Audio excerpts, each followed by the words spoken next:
You're listening to Addiction Medicine Beyond the Abstract, the official podcast of the Journal of Addiction Medicine. If this is your first time listening, thanks for coming. Addiction Medicine Beyond the Abstract is produced for your enjoyment and is focused on the latest journal-published research and science in the field of addiction medicine.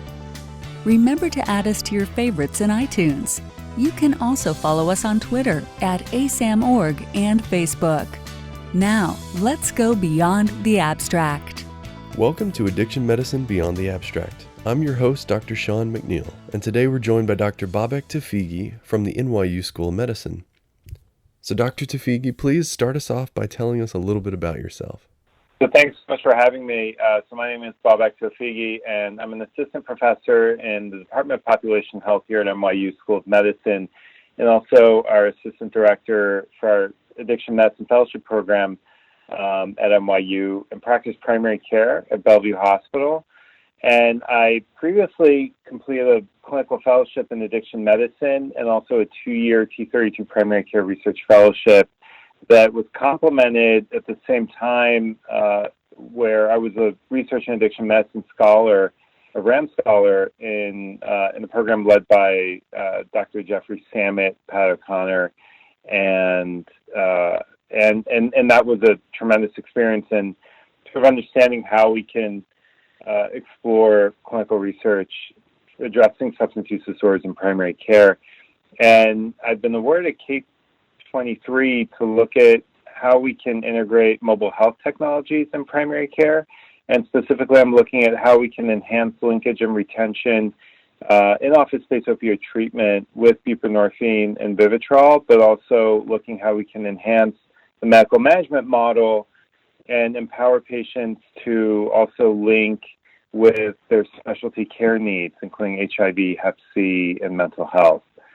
And lastly, I'm also a research scientist at the New York State Department of Health Nathan Klein Institute, where I'm working with Dr. Crystal Fuller-Lewis in integrating technologies, specifically tablet devices and mobile health tools in rural areas in New York State to also enhance linkage to primary care-based treatment for opioid use disorders.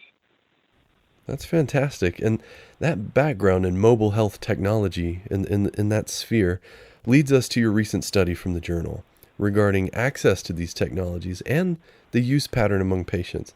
So I was hoping that you could tell me a bit about the concept for your study and what you hope that it would teach us. So my research and my clinical experience is completely grounded in Bellevue Hospital, which serves a mostly Medicaid-based and uninsured population. And as a primary care physician, I was frustrated at the lack of communication that we had with our patients. And this was really climactic during Hurricane Sandy when the hurricane struck and a lot of patients were unable to maintain contact with us and get their refills for buprenorphine and adhere to their follow-up appointments. And so at that time, I started thinking about, well, how can technology offset a lot of the administrative burden that primary care providers face, not only during a time of disasters such as Hurricane Sandy, but during sort of many disasters that patients go through. Patients go through a tremendous array of experiences in our clinic, and we really needed to enhance communication with our primary care staff. So we started doing a needs assessment, and in our needs assessment, what we began to find were interesting points about feasibility. Specifically, almost all of our patients wanted to maintain telephone, text message contact with the clinic for their basic clinical needs, but there were some important caveats. There's a high number of mobile phone and phone number turnover in the preceding 12 months that we surveyed our patients. So they went through about 3 phones and about 2 phone numbers per year, which tremendously impacts feasibility of any potential mHealth intervention. But for the most part, our patients were really interested in leveraging mHealth to enhance various aspects of their care, not only buprenorphine treatment, but linking with 12-step groups, linking with HIV, Hep C, or being able to receive social services, receiving insurance access. And the more vulnerable our patient populations were, in other words, patients who were recently incarcerated or who were uninsured, these patients really were asking for more interventions compared to the general sample that we surveyed. And that was a really important finding. Okay, now some of these technologies are communications devices, and that can be a double-edged sword.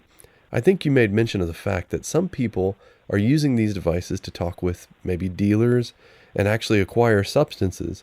So I was wondering, what do you feel are some of the biggest downsides or challenges that result from individuals using these technologies? We did another study before, a case report of a patient using Craigslist. Now, Craigslist isn't a mobile phone-based tool, but what we're seeing is that on social media, such as not only Craigslist, but also on Facebook, Instagram, Twitter, patients are able to find drug dealers and obtain pretty much any illicit substance, including fentanyl. And we've been doing content analysis of Twitter, and we're finding a growing number of patients this year versus last year who are soliciting for fentanyl. Now, when these apps are then downloaded on the mobile phone, it makes it even easier. What drug dealers do is they'll use various phone numbers and dispose of that phone within 24 or 48 hours, but they'll be able to text patients when and where they're going to meet, and the logistics of how drugs are being sold and how drug dealers are harnessing emerging technologies far outpaces what we have now in the clinical realm, in being able to find patients who need treatment and being able to seamlessly link them into care. And this was really upsetting for me, and despite sort of the plethora of attention and funding in technology-based interventions, the ability for the illicit market to harness these platforms, I believe, more effectively than us, sort of requires us to do these needs assessments and understand use patterns and how patients prefer to use these technologies, and how we could sort of tap into that potential and understand these use patterns and develop interventions that complement patient preferences. Well, I think your article does a great job describing the scope of the technology use among these patients. Now, for the average clinician, how do you think we should be addressing technology use among our patients with substance use disorders? A lot of emerging electronic medical records now, including Epic, which we have at Bellevue, have the capacity to communicate with patients using, for instance, with Epic, the MyChart feature.